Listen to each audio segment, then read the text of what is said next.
Hello everyone and welcome to the first class of this new semester. And in this video we are going to learn about the first concept that is relevant for the course, but for the whole class of today's class, we're going to learn four concepts that are very important. Maybe some of you already have an idea about these concepts, but it's very important that we agree on a common definition of these concepts. That's why we need to review them. If it is the first time that you are hearing about these concepts, it's okay, don't worry. That's what this class is for. That's why we need to settle down the first things that are going to be important for the class. So the four things that we are going to learn today are first, what is a multinational enterprise or organization. That's the first thing that we need to define. Then the international financial market. I think we need to clarify what's the market, what's the primary and secondary market. Then the third concept is the LIBOR rate, which is very important, not only for this course, but because it's used worldwide every day. And finally, the last concept is to understand the exchange rate system. What's the system that is working currently? So I'm going to tell you kind of the background behind what we have right now. So let's start with the first definition, which is the definition of a multinational enterprise or multinational organization or even multinational firm. For the purpose of this course, we can use them as if it's the same thing. I mean, enterprise, organization, firm is the same thing for the purpose of this class. And something very important is that this definition is based on the definition from the book that we are using for this course. So if you change the book, maybe the other author might define a multinational enterprise differently, or even if you look online, it might be defined differently. But for the purpose of this course, we're going to use the definition from the book that we are going to use. So that's why it's important that we all agree on this definition. And if you hear about another definition or if you read about other definition, just understand that definitions might be different between different authors, between different schools, between different organizations. It depends even between countries. But the definition that we are going to use in here is the one that we will use throughout the whole course. And I think it works also for other courses like derivatives, if you're going to take that course later. I think this definition is going to work out well. So uh, first, something very important about a multinational enterprise organization or firm, or even international firm is the same thing again. International, multinational is the same. Enterprise, organization, firm is the same. Something very important is that uh, in order to be international, it has to have operations between at least two countries. That means it doesn't work if it's only local, and it doesn't matter if it has operations with two countries or 200, at least two. That's the main thing, right? So that's the first thing that we need to clarify. It has to be between at least two countries.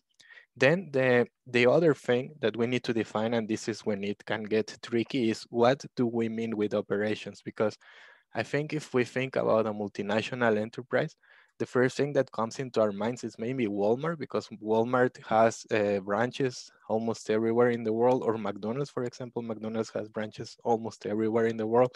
It has operations in terms of selling burgers, in terms of having clients, in terms of having a physical store in every country. So that might be the most common understanding of what is operations. So operations, of course, is that having a physical store or a physical office in another country, but also to produce in another country. That's the example of maybe Volkswagen. They have a factory here in Mexico, so that makes them international. They are based in Germany, but they produce in another country, or maybe think smaller, think like maybe a clothing factory that is based in the US, but they produce their clothes in Mexico. That's very common in the north border of Mexico. That is very common. Like they have they rent a small place in Tijuana, for example, and then they produce their clothes in Tijuana and then they send them back to the US. So producing in another country is an example of operations abroad. Import and export, I think that's clear. That's something that is also very common to understand. It's like Amazon that sells and they import and they um, They also export a lot, so Amazon is a good a very common example of a multinational enterprise. International partners as well, like maybe, for instance, Apple has partners in China where they produce or where they do research and development. Sometimes it's also another good example. So now let's make things a little bit more complicated. Let's challenge that definition of a multinational enterprise. So think about a company, a Mexican company. Let's think about a restaurant, like maybe a local restaurant here in Mexico, like maybe it's like a very local restaurant that it's in the corner of where you live, that they only sell tacos and pozole. So something that is very, very local. And let's think that they only use local ingredients and they only hire local people and they sell only to locals. So is it possible that that company or that firm can be multinational or international? Not really, because everything is local, right? That's the definition that we talk about. If it has operations with at least two countries, but in this case, it seems that it has operations with only one country.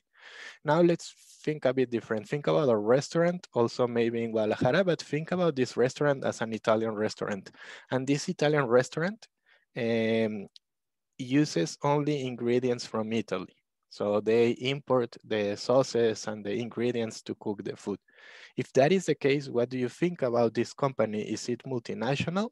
Well, in this example, yes, because they import the ingredients, right? It doesn't matter if they only sell local, if they are based only in Mexico, if they only have Mexican employees, but if they import international goods from Italy, that makes them international or multinational.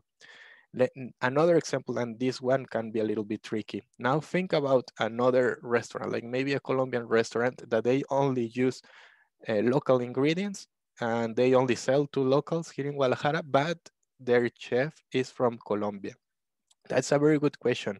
Is that an international operation? If you have a Colombian employee in your restaurant, well, this is open to debate. I think it can be interesting if we debate this. But according to the book, the definition from our book says that operations also involve employees from other countries.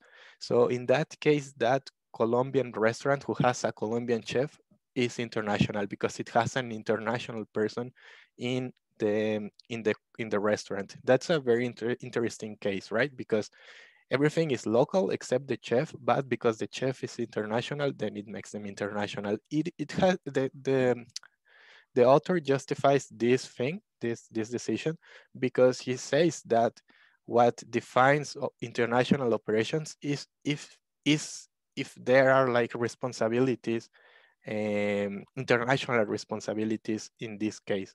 And he says that in the case of having an international employee, there are international responsibilities, right? Like you have to have like, because that person is Colombian, then there are certain legal things that you need to obey. And a local company like the totally local restaurant of Pozole, that restaurant doesn't have that international issue. So that's the definition. And this one can be a little bit tricky. And just before I finish this video, let me give you another quick and interesting example, which also is open to criticism. Think about a company based in Guadalajara that imports their goods from Monterrey, right? Well, not that imports, that buys their goods, their raw materials from Monterrey. Is it an international firm? I will say no, right? Because Monterrey and Guadalajara are from the same country, so it's only operations between one country.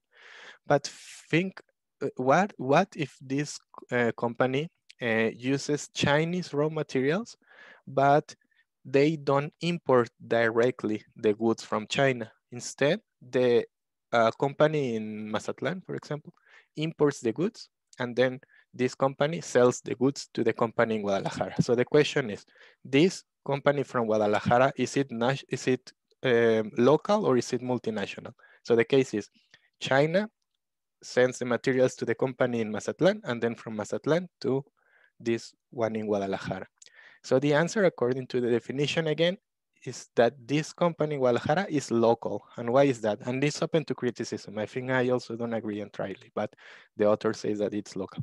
Because he says that the company who has the international risk is the one in the middle, like this one over here, the one in Mazatlan, because they are the ones importing the goods. So they have to pay fees, they have to hire someone from international business, something like that, to acquire the goods. And then later on, they only sell local.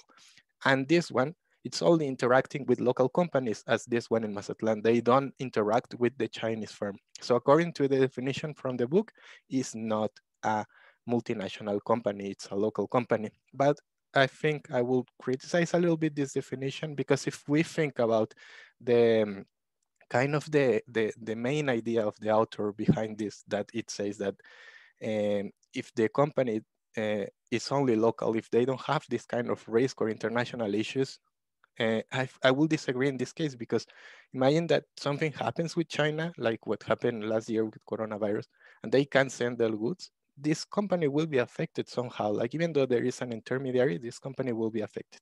But anyway, since I told you before, we need to agree on a definition. So according to the definition, this one shouldn't be international, it should be local.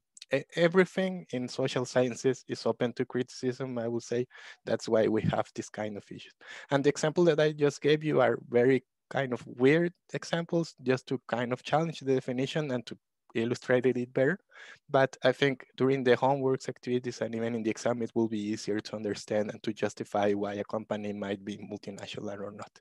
So this is the end of this first video, and we will continue with the next definition.